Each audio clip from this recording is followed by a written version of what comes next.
구약성경 727쪽입니다.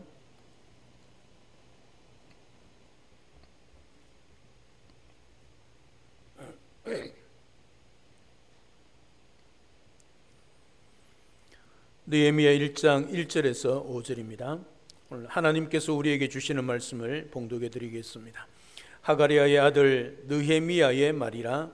아닥사스다 왕 제20년 기슬월에 내가 수상궁에 있는데 내 형제들 가운데 하나인 하나니가 두어 사람과 함께 유다에서 내게 이르렀기로 내가 그 사로잡힘을 면하고 남아있는 유다와 예루살렘 사람들의 형편을 물은즉 그들이 내게 이르되 사로잡힘을 면하고 남아있는 자들이 그 지방 거기에서 큰 환난을 당하고 능욕을 받으며 예루살렘 성은 허물어지고 성문들은 불탔다 하는지라. 내가 이 말을 듣고 앉아서 울고 수일 동안 슬퍼하며 하늘의 하나님 앞에 금식하며 기도하여 이르되 하늘의 하나님 여호와 크고 두려우신 하나님이여 주를 사랑하고 주의 계명을 지키는 자에게 언약을 지키시며 긍휼을 베푸시는 주여 간구하나이다. 아멘. 광복을 맞이한 지 벌써 78년이라는 세월이 흘렀습니다. 그럼에도 불구하고 여전히 위안부 문제나 남북 분단 등 여러 문제들이 우리 앞에 해결되지 않고 있는 것을 보게 되어집니다. 이번 광복절을 맞이하여 우리 모두가 다시 한번 광복절의 의미를 되새기고 앞으로 이 나라 민족이 나아갈 길을 생각해 보는 시간을 가지는 복된 주일 되기를 주님의 이름으로 축복합니다. 오늘 78주년 광복절을 맞이하면서 역사를 바꾼 느헤미야의 기도를 통해 이 대한민국이 다시 한번 하나님의 크신 은혜가 임하도록 열심히 우리가 하나님 앞에 기도하며 사명 감당하고 섬겨가는 그런 복된 시간 되기를 주님의 이름으로 축복합니다.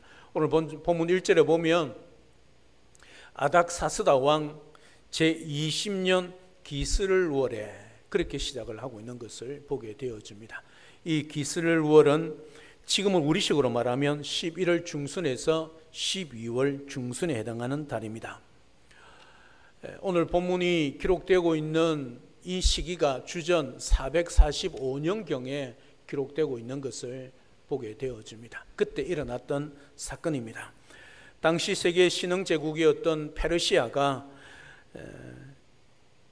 정권을 잡고 세계 열방을 다스리고 영향을 미치고 있었습니다. 그때의 유대 출신으로 포로가 되어 있던 사람 중에 아닥사스다 왕의 비서실장이었던 느헤미야가 있었습니다. 느헤미야는 고국 이스라엘, 특히 수도인 예루살렘의 상황이 어렵다는 소식을 듣게 되는 것을 보게 되어집니다. 당시 그의 고국은 페르시아의 고레스가 바벨론을 정복함으로써 이 유대인들이 바벨론 포로에서 해방되어 고국으로 돌아와서 새로운 고국 건설에 헌신하고 있는 그때였습니다. 예루살렘 성전이 재건되었습니다. 그러나 성벽이 파괴되어 있기 때문에 그 예루살렘 성 안의 사람들이 많은 어려움들을 겪고 있는 것을 보게 되어집니다. 느헤미야는 마침내 고국에 돌아가 자기 고국을 위해 그 예루살렘 성벽을 쌓기로 결단을 하게 되어집니다. 그 결단을 하게 되어지는 말씀이 오늘 본문의 말씀입니다. 고대의 성은 백성들의 삶의 안전과 미래의 번영을 보장하는 데 있어서 매우 중요한 보호책이 바로 성벽이었습니다. 그런데 이 위대한 사역은 어떻게 시작되고 있느냐 하면 느헤미야의 기도에서부터 시작되고 있는 것을 보게 되어집니다.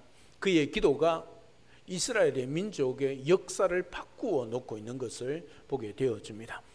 오늘을 사는 우리에게는 과연 우리가 역사를 바꾸어야 할 일들이, 현실들이 없을까요? 오늘 우리 시대에도 과제들이 많이 남아있지요. 안타까운 현실들이 많이 있습니다. 민족을 보면서 또 미래를 보면서 다음 세대를 보면서 우리가 어떻게 해야 할까? 또 우리가 어떻게 하면 역사를 바꾸는 기도를 할 수 있을까? 오늘 본문을 통해서 함께 살펴보기를 원합니다. 먼저 역사에 대한 열린 의식이 있어야 합니다. 역사에 대한 열린 의식이란 무엇일까요? 역사적인 현실 앞에, 이 시대의 현실 앞에 눈이 열려 있고 귀가 열려 있고 마음이 열려 있다는 것이요. 이런 사람들이 진정한 역사의식을 가진 사람이고, 이런 역사의식을 가진 사람이 기도할 때 정말 바른 기도를 하나님 앞에 올려드릴 수 있는 것이지요. 여러분, 우리는 흔히 기도 많이 하는 사람 하면 어떤 사람을 연상하게 되어집니까? 정말 능력 있는 기도의 은사를 가진 사람이라 그렇게 생각할 수 있겠지요. 그러나 대체적으로 그렇게 기도를 많이 하는 사람들 중에 눈을 감고 귀를 감고 이 세상을 향해서는 마음을 닫고 산에 올라가서 주여 삼창하는 사람, 그런 사람들이 과연 기도를 많이 하는 사람, 역사를 의식을 가지고 역사를 섬기는, 시대를 섬기는 사람이라 할 수 있을까요? 여러분, 대체적으로 그렇게 기도하는 사람 가운데 기도의 제목을 보면 자신과 가정을 위한 기복적인 기도의 한계를 겪는 것을 보게 되어집니다. 물론 지금도 밤을 새워가며 우리나라의 높은 산의 명산에 올라가서 하나님 앞에 부르짖는 기도의 용사들이 많이 있습니다. 그 기도의 용사들을 통하여 하나님이 이 민족을 지금도 살려주시고 은혜를 베풀어 주시는 줄로 믿고 있습니다.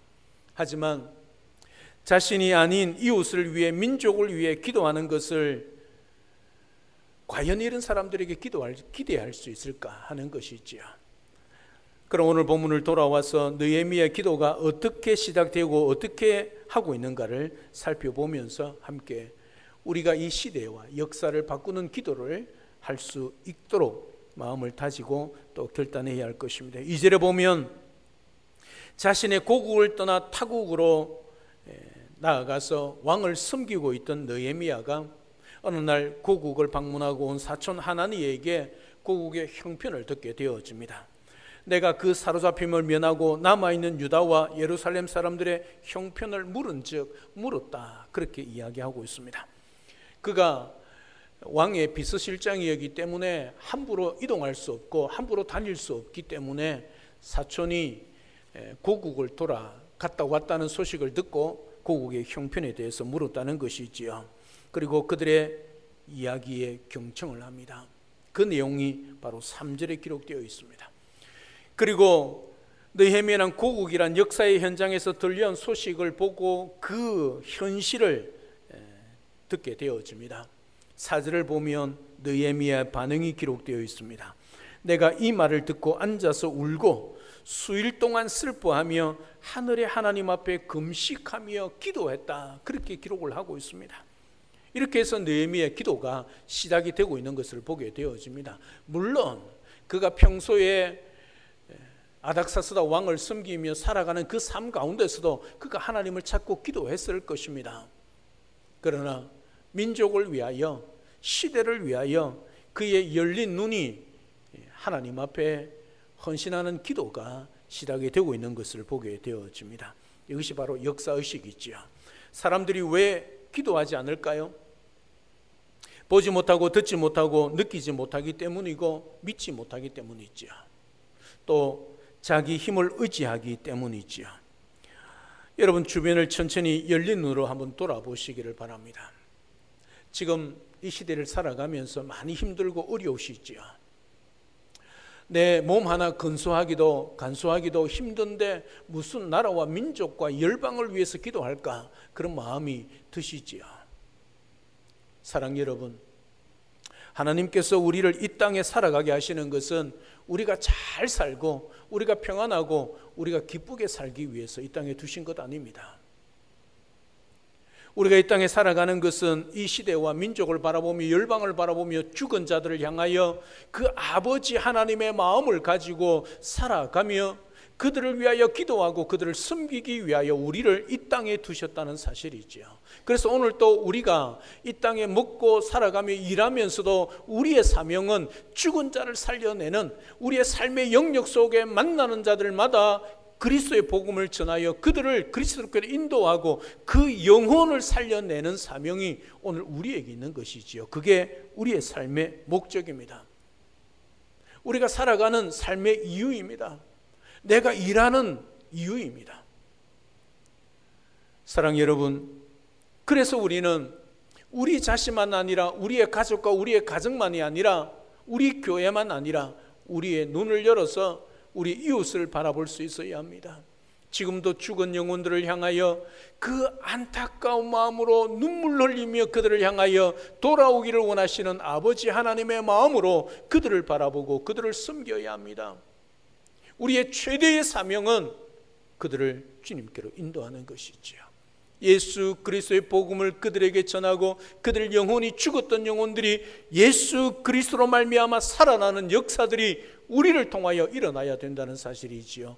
그래서 오늘 또 우리는 이웃을 향하여 눈을 들어야 하고 이 민족과 열방과 저 북녘 땅을 향하여 눈을 들어야 하는 것입니다. 그리고 역사의식을 가지고 그들을 섬겨야 합니다. 어떻게 해요? 기도해야죠. 느헤미야의 헌신은, 느헤미야의 그 사명은 기도에서부터 출발했다는 사실입니다.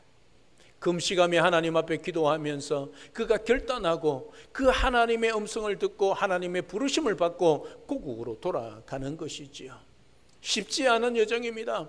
왕의 비서실장입니다. 그럼에도 불구하고 왕의 허락을 받고 가게 되는 것을 보게 되어집니다. 하나님 앞에 기도했기 때문이지요. 그리고 하나님으로부터 부름받은 사명이 하나님으로부터 주어졌기 때문이지요. 그래서 성벽을 재건하는 그 역사를 이루어 가게 되는 것입니다. 사랑 여러분, 우리가 이 민족과 열방을 섬기기 위하여 뭐 대통령이 되어야 하겠습니까? 장관이 되고 국회의원이 되어야 하겠습니까? 물론 그런 사람들은 그런 사람 나름대로의 부름받은 사명으로 살아가야 되겠지요. 하지만 오늘 느헤미야처럼 우리가 하나님 앞에 이웃을 향하여, 이 영동 땅을 향하여, 이 대한민국 안에 있는 아직 죽은 영혼들을 향하여, 이 민족을 향하여, 저 북녘 땅과 열방을 향하여 우리가 기도할 수 있어야 합니다. 하나님 앞에 기도하십시오. 그 기도를 통하여 우리가 비록 높은 지위를 가지고 섬기지는 못해도 우리의 기도를 통하여 이 민족과 열방이 많은 영혼들이 하나님께로 돌아오는 역사를 이루어가고, 또 그것을 통하여 하나님이 기뻐하시고 하나님이 영광 받으시는 그런 삶을 오늘 또 우리의 기도를 통하여 이루어질 수 있다는 것을 기억하고 하나님 앞에 엎드려 간절히 여러분과 여러분 자신들과 여러분들의 가정과 가족과 자녀 손들을 위하여 기도하는 못지않게 하나님 앞에 금식하며 때로는 간절히 부르짖어 역사의식을 가지고 이 민족과 열방을 섬겨가는 우리 모두가 될 수 있기를 주님의 이름으로 축복합니다. 두 번째로, 역사의 주인에 대한 믿음이 있어야 합니다.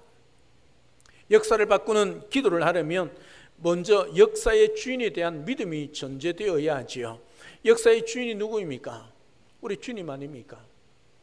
여러분, 역사 영어가 뭡니까? 히스토리입니다. 히스토리, 이게 역사란 뜻입니다. 이 히스토리는요, 두 단어로 합성되어져 있는 단어입니다. 히스 플러스 스토리. 히스가 뭐죠? 히스가 뭐지요? 바로 예수 그리스도지요. 역사란 그 단어에 그의 이야기가 바로 예수 그리스도의 이야기란 것이죠. 그래서 역사의 딱 중심에 우리 주님이 계십니다. 여러분, 역사를 무엇과 무엇으로 기준합니까? 기원 전과 기원 후로 그렇게 구분하지 않습니까? 기원 전은 무엇입니까? 영어로 before Christ죠. 예수 그리스도 오시기 전. 이게 BC, 기원 전이란 뜻입니다. AD는 아노 도미노죠. 이게 라틴어입니다. 우리 주 예수 그리스도가 오신 해란 뜻입니다. 역사의 중심은 우리 주님이십니다. 성경의 중심이, 주인이 주님뿐만 아니라 역사의 주인도 우리 주님이시라는 것이지요. 다시 말하면 역사를 주관하고 역사를 이루어가고 나라의 흥망성쇠를 이루어 가시는 분이 누구냐 하면 우리 주 예수 그리스도, 우리 하나님이란 것을 말씀해 주고 있는 것이지요. 따라서 역사를 섭리하시는 그분에 대한 믿음이 없이는 우리 주님께 기도할 수 없습니다. 우리 개인적으로도 마찬가지입니다. 내 기도에 응답하시는 분이 우리 주님이란 사실을 믿지 못하면 기도할 수 없는 것이지요. 그래서 기도를 안 하는 이유 중에 하나가 믿음이 없기 때문에 기도를 못하는 거지요. 우리가 하나님을 역사의 주인으로 믿는다는 것은 그러면 구체적으로 무엇을 믿는다는 말일까요? 먼저 하나님은 문제보다 크신 분이심을 믿어야 하는 것이죠. 여러분, 왜 우리가 낙심하고 왜 우리가 좌절하고 왜 우리가 실망하며 포기합니까? 그 문제보다 더 크시고 위대하신 하나님을 믿지 못하기 때문이지요. 나 자신을 믿고 있기 때문이지요. 나 자신을 믿고 있기 때문에 내가 못하는 것은 하나님도 못한다고 여기는 거지요. 아니, 그 의식조차 없는 거지요. 그러니까 기도 못하는 거지요. 믿음의 사람은 어떻게 합니까? 내가 할 수 없다는 것을 인정하고 그때 어떻게 해요? 하나님께 기도하지요. 왜? 나는 못하지만 전능하신 하나님께서 일하시고 역사하실 것을 믿기 때문이지요. 그래서 믿음으로 기도할 때 하나님께서 응답하여 주시는 것이요, 우리의 역사뿐만 아니라 우리의 개인의 모든 삶의 문제보다 더 크신 위대하신 우리 하나님이 살아계시고 우리가 그 하나님을 믿고 기도할 때에 응답하여 주시는 하나님, 그래서 우리의 시선을 하나님께로 고정시키는 그 삶을 살아가야지요. 우리가 기도할 때 하나님보다 문제가 여전히 더 크게 보인다면 우리는 어떻게 되겠습니까? 결국 우리는 그 문제에 눌려 절망해 버릴 것입니다. 희망이 없기 때문이죠. 여러분, 그것이 무리를 걷던 베드로가 물속으로 빠져들어간 이유였습니다. 베드로가 시선을 주님께 두고 고정하고 주님을 바라볼 때는 파도가 두렵지 않았습니다. 그러나 베드로가 시선을 파도에 두는 순간, 우리 주님으로부터 바라보는 그 시선을 바다를 바라보는 순간 물속에 빠져 들어갔죠. 여러분, 이 세상에 그 어떤 환난과 풍파를 할지라도 하나님은 이기게 하십니다. 분명히 우리에게 말씀합니다. 우리가 감당할 수 없는 것은 하나님께서 우리에게 허락하지 않으십니다.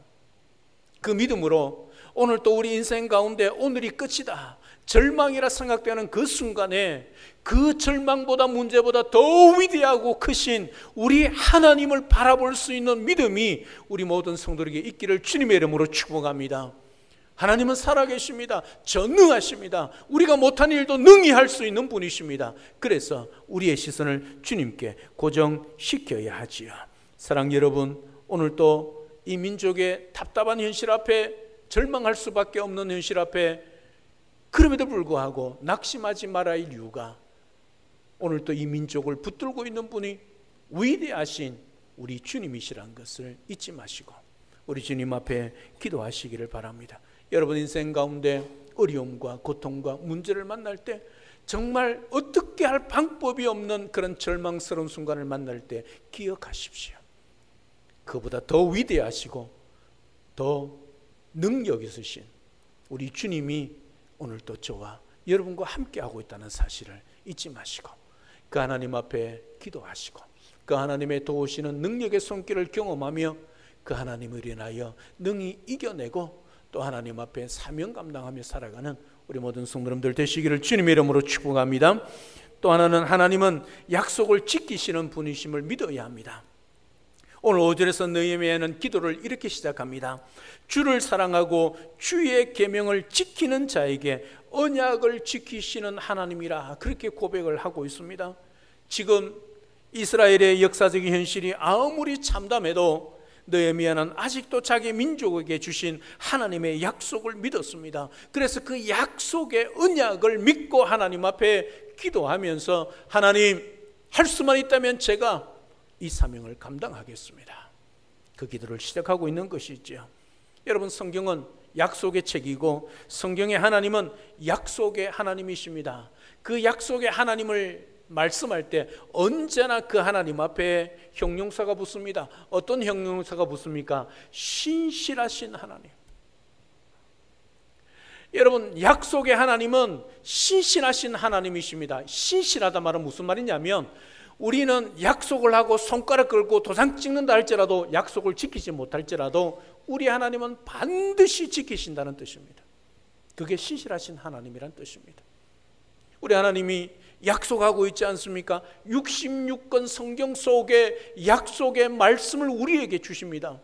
우리가 기도할 때 하나님 주시옵소서 그렇게 간구하는 것 해야 되지만, 할 수만 있다면 66권 성경 가운데 나에게 주신 말씀을 붙들고 그 말씀을 믿음으로 하나님 이렇게 약속하시고 이렇게 말씀하셨지요, 하나님 이 약속의 말씀을 따라 이 민족을 위하여 우리나라를 위하여 기도합니다. 우리 가정을 위해서, 우리 자녀들을 위해서, 우리 교회를 위해서 기도합니다. 하나님이 그 기도 신실하신 하나님께서 들으신다는 뜻이지요. 사랑하는 여러분, 사도행전 2장 39절에서 보면 사도 베드로도 메시아의 언약도 궁극적으로 오늘 우리를 위한 것이라고 역설하고 있습니다. 성경의 약속이 예수 그리스도 아닙니까? 오실 메시아, 오신 메시아, 다시 오실 메시아 아닙니까? 이 약속은 너희와 너희 자녀와 모든 먼데 사람 곧 주 하나님이 얼마든지 부르시는 자들에게 하신 것이다, 그렇게 말씀하고 있습니다. 성경은 우리에게 주신 약속의 말씀이란 뜻이죠. 사랑하는 여러분, 우리의 삶이 때로는 고단하고 우리의 환경과 또 여러 가지 어려움과 고통과 문제들이 우리에게 닥칠 때 그것에만 우리의 시선을 두지 말고 하나님의 약속의 말씀을 읽을 수 있어야 합니다. 그래서 혹시 지금 평안하시다면 여러분 평소에 하나님의 말씀을 펼치는 훈련을 하셔야 합니다. 그래야 여러분들이 어려움을 당할 때, 고통당할 때, 아이고 어찌할꼬 이제는 살 수 없다, 어떻게 하고 원망할 그때에 그 자리에서 낙심하지 않고 하나님의 말씀을 펼칠 수 있습니다. 오늘 나에게 주시는 그 하나님의 말씀을 붙들고 비록 슬픈 현장, 아픈 현장에 그 삶의 자리에서 그 약속의 말씀이 있다면, 그 약속의 말씀을 붙들 수만 있다면 반드시 신실하신 하나님께서 그 약속대로 응답하여 주시는 것이지요. 내 삶을 원망하고 신세한탄하고 있다면 문제 해결되지 않습니다. 더 아픈 수렁에 빠질 수밖에 없는 것이지요. 그럴 때에 하나님의 말씀을 펼칠 수 있어야 합니다. 이게 믿음의 사람입니다. 그리고 그 말씀을 따라 하나님 앞에 기도할 수 있어야죠. 하나님 아버지, 나는 하나님께서 내게 주시는 이 약속의 말씀을 지켜 나에게 응답하여 주실 줄 믿습니다. 이 믿음으로 하나님 앞에 기도해야지요. 그러면 하나님께서 응답하시고 하나님의 때에 가장 좋은 것으로 우리에게 허락하여 주실 것입니다. 그 믿음으로 하나님 앞에 말씀을 따라 기도하시고 신실하신 하나님, 나의 하나님이라고 고백하며 그 말씀으로 이루어 주실 것을 믿고 기도하여 응답받고 이 민족과 열방을 섬기며 또 여러분의 가정의 모든 문제를 해결해가는 우리 모든 성도들 되시기를 주님의 이름으로 축복합니다. 마지막은 하나님은 긍휼을 베푸시는 분이심을 믿어야 합니다. 우리의 삶이 바닥으로 가라앉을 때 우리 마음속에는 이런 질문이, 이런 의문이 생깁니다. 도대체 이런 나에게 하나님이 관심을 가지고 계실까? 과연 하나님은 살아계시나? 왜 내가 하나님을 섬기고 신앙생활을 하고 있는데 나에게 이런 어려움을 주실까? 이런 고통과 아픔을 주실까? 여러분, 이는 회의적인 반응들이 생기게 되어 있습니다. 여러분, 우리 하나님 앞에 그런 마음이 들 때 우리는 어떻게 해야 될까요? 그런 마음을, 드는 마음을 가지고 원망하고 불평해야 하겠습니까? 하나님은 신앙생활 잘하고 평안히 살아가는 성도들에게도 깊은 관심을 가지십니다. 동시에 아파하고 힘들어하고 고통당하고 눈물 흘릴 때 함께 아파하시고 함께 눈물 흘리시며 그 영혼을 붙들고 있다는 사실이죠. 하나님의 속성 가운데 많은 속성이 있지만 그 가운데 긍휼이라는 속성이 있습니다. 긍휼이 무엇이냐면 약자들이나 약점을 지닌 자들에 대해 불쌍히 여기는 속성입니다. 그래서 하나님을 긍휼이 풍성하신 하나님, 그렇게 우리가 고백하고 있지 않습니까? 느헤미야는 이 하나님께 그렇게 기도합니다. 5절 하반절에 보면 긍휼을 베푸시는 주여 간구합니다. 주께서 이런 기도에 어떻게 응답하시겠습니까? 이런 우리의 기도에 하나님은 너무나 기뻐하시고 즐거워하시며 넉넉하게 응답하여 주시는 거지요. 성경은 우리 하나님이 긍휼이 풍성하신 하나님이라고 증거합니다. 여기서 풍성함이란 것은 끝이 없는 넉넉함을 말합니다. 그래서 일찍이 예레미야 선지자는 주의 백성들의 범죄에도 불구하고 그들이 아직도 살아 숨쉬는 이유를 이렇게 고백하고 있는 것이지요. 예레미야 애가 3장 22절부터 23절에 보면 이렇게 말씀하고 있습니다. 여호와의 자비와 긍휼이 무궁하심으로 우리가 진멸되지 아니함이니이다. 이것이 아침마다 새로우니 주의 성실이 크심이도소이다. 이게 예레미야의 고백입니다. 사랑하는 여러분, 하나님께서는 우리 민족을 사랑하셔서 78년 전에 우리 민족에게 해방이란 크다란 선물을 주지 않으셨습니까? 여러분, 해방, 독립운동의 투사들이 또 국민들이, 백성들이 애쓰고 노력한 결과인 산물이기도 하지요. 그러나 그 배후에 우리 전능하신 하나님, 긍휼과 자비가 풍성하신 하나님의 손길이 있었다는 것을 우리 모두가 잘 알고 있지 않습니까? 6.25 전쟁으로 인해 공산국가가 될 위기에 빠졌을 때에도 풍전등화와 같은 그 상황 속에서도 우리 민족을 구해주지 않으셨습니까? 기억하지 않습니까? 낙동강 이남만 남았던 그 낙동강 한강을 넘었던 저 북한이 낙동강 못 넘겠습니까? 그 순간에 목사님들이, 장로님들이, 모든 성도들이 함께 초량교회에 모여서 하나님 앞에 기도하지 않았습니까? 여러분, 그 눈물의 기도, 민족과 열방을 위한 기도가 우리 하나님 앞에 응답되어진 것이지요. 광복도 6.25 전쟁도 우리 하나님의 전능하신 오른손의 능력이 함께 하셨기 때문이지요. 여러분, 제2의 국칠이라고 하는 IMF 때에도 우리 하나님이 이 민족을 건져주지 않았습니까? 그렇다면 지금 아무리 힘들고 어려워도 우리 민족을 사랑하고 있는 하나님께서 살아계시는 한 우리 민족에게도 희망이 있죠. 그 하나님이 우리 민족을 붙들고 있다는 사실 말입니다. 그리고 지금도 나라를 사랑하는 마음으로 느헤미야처럼 무릎 꿇고 기도하는 사람이 있는 한 우리 민족에게는 희망이 있습니다.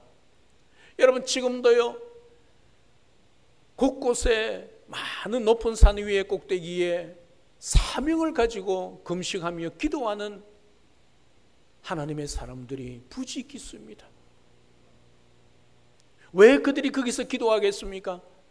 자기들이 할 일이 있고 자기들의 살아갈 일들이 있음에도 불구하고 왜 거기에 올라가서 하나님 앞에 기도하겠습니까?